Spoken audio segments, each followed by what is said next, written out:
hindi nagbago. Sapagkat alam niya, ang pag-asa niya ay hindi tao. Ang pag-asa niya ang kapangyarihan ng Diyos na siya ang magpapalaya sa Kanya. Walang imposible sa ating mahal na Panginoon. Alam mo ng iyong pagkakasala, mga minamahal. Sa paningin mo na maliit lang ang iyong kasalanan. Sa paningin mo, mga minamahal, maliliit lang yung ginagawa mong kasalanan kumpara sa ating mahal na kapatid. Ito lahat, mga minamahal, ay pantay-pantay na kasalanan. A sin is a sin. And a sin is a small word. Maliit na salita, subalit kaya kang ibulit sa impyerno. Subalit kung ikay lalapit sa mahal na Panginoon, buong puso, ialay mo ang mahal na Panginoon. Ang panalangin mo, ipaabot mo sa ating mahal na Panginoon. Magpabautismo ka sa pangalan ni Jesus. Patatawarin ka ng ating pinakamamahal na Panginoon Jesus. At tatawagin kang anak ng ating mahal na Panginoon Jesus. Magkakaroon ka ng kaligtasan at buhay na walang hanggan sa piling ng ating mahal na Panginoon. Yan ang ating pasalamatan sa mahal na Panginoon. Kaya nung nangyari sa kanyang karamdaman, basahin natin mga minamahal, Psalm chapter 103 verse 17. Sundan po ng Exodus chapter 15 verse 26. Magkasunod po basahin. Sa kantang mga awit, sundan 3 at 17. Ngunit ang kagandahang loob ng Panginoon ay mula sa walang pasimula hanggang sa walang hanggan, sa natatakot sa Kanya, at ang Kanyang katuwiran ay hanggang sa mga anak ng mga anak.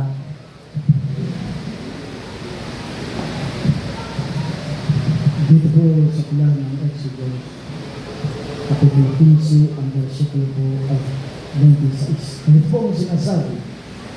At sinabi ko, iyong bibigyan ng buong sikap ang tinig ng Panginoon, ng Diyos, at iyong gagawin ang matuwid sa kanyang mga mata.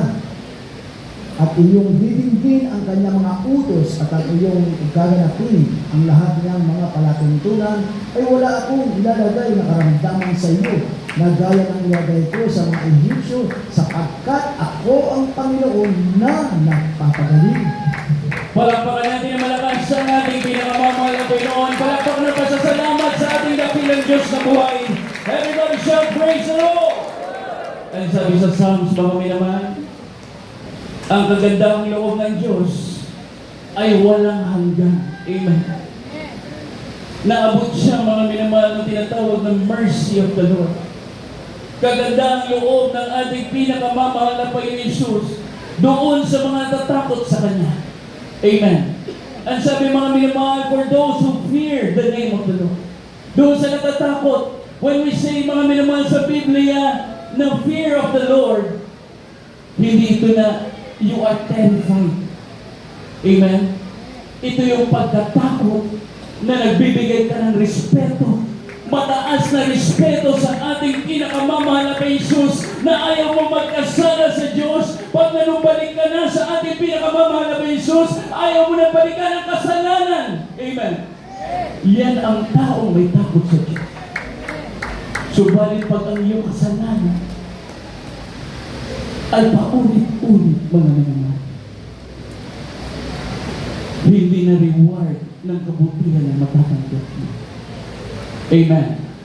Amen. Paparusahan na. Amen. Amen.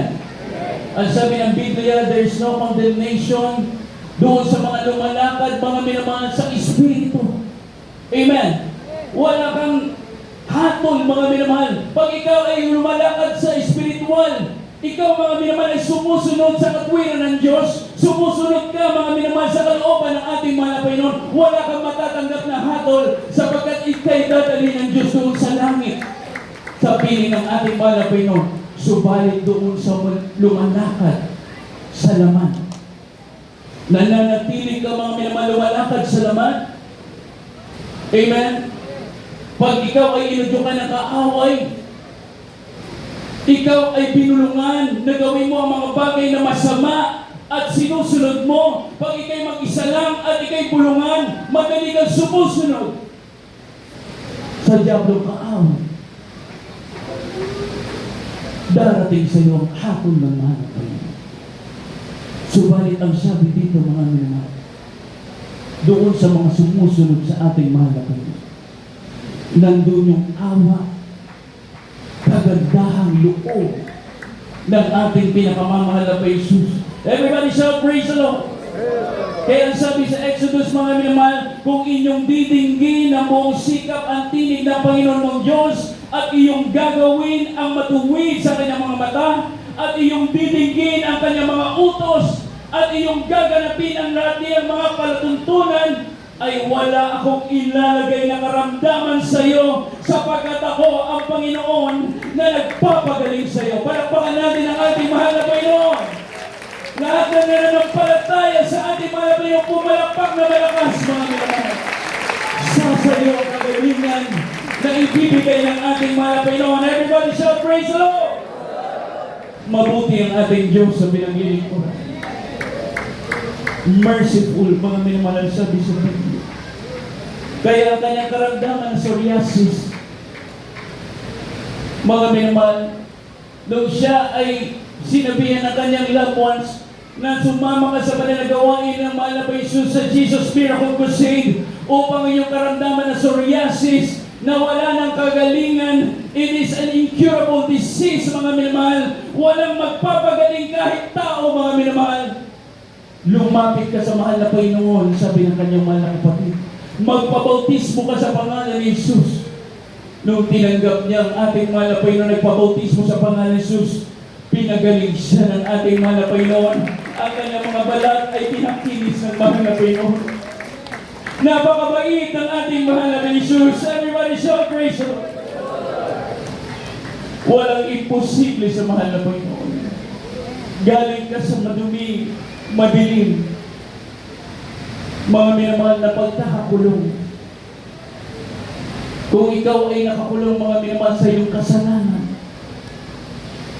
ika'y baguhan pa, narinig mo ang salita ng ating mahal na Panginoon, it's about time.